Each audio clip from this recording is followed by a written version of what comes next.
皆さん、ようこそ。ナナシです。そして、Welcome to Gameplay Shinobi. Now, although Resident Evil Operation Raccoon City has been released some time ago, it is still one of the games I like to play.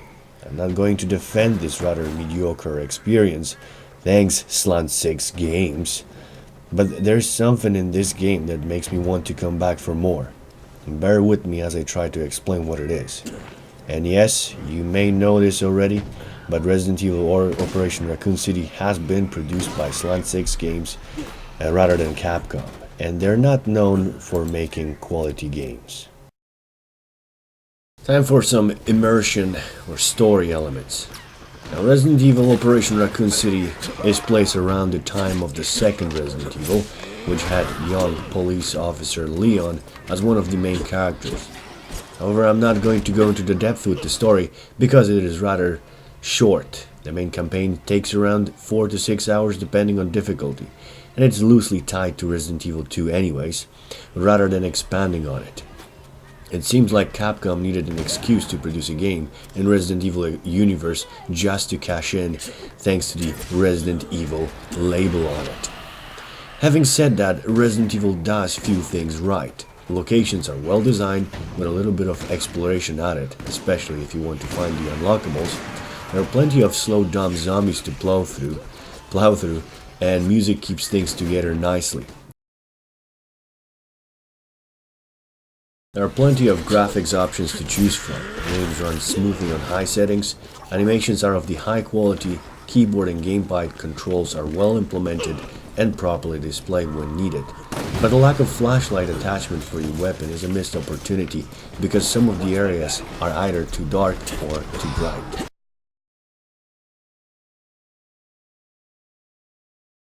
Gameplay. Here is where the bad stuff happens.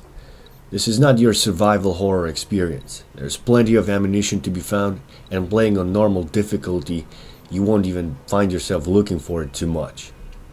This diminishes any sorts of tension from the game, as you can only just, you can just shoot anything rather than make strategic choices of whether you should save ammo for harder enemies or not, and just to avoid combat.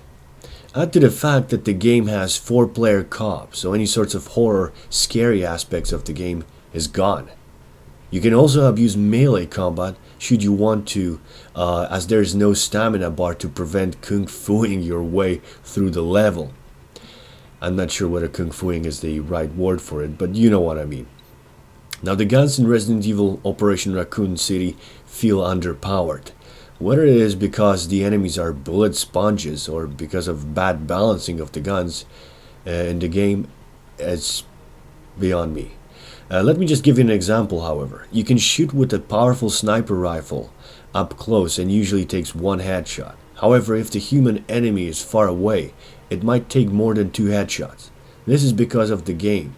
It has an effective range on the guns. Therefore, weapons that have 2 or 3 bars of range are really meant to be used almost at the range of melee combat. It sounds stupid, but try to shoot anybody who is 10-15 meters from you and you will see that the weapon is not very effective. Rule of the thumb is to take weapons like assault rifles that they have good range on them and stopping power. If you want to be up close and personal and deal lots of damage, then use your shotguns, they're your friend. I wouldn't recommend sniper rifles because they are too slow, and more often than not they will get you killed because of the sheer amount of enemies on the level.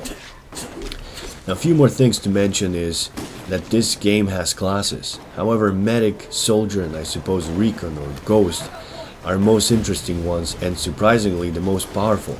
Medic can have a damage reduced by around 90% for 10 seconds if you have upgraded your skills, which means she can either revive teammates or kill lots of enemies in a short time, which makes playing multiplayer a little bit frustrating experience if you don't have a soldier or a medic.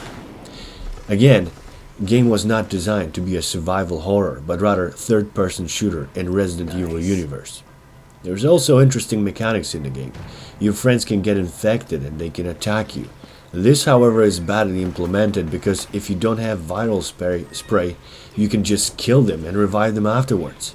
It would make more sense to have limited amount of life so people could actually cooperate.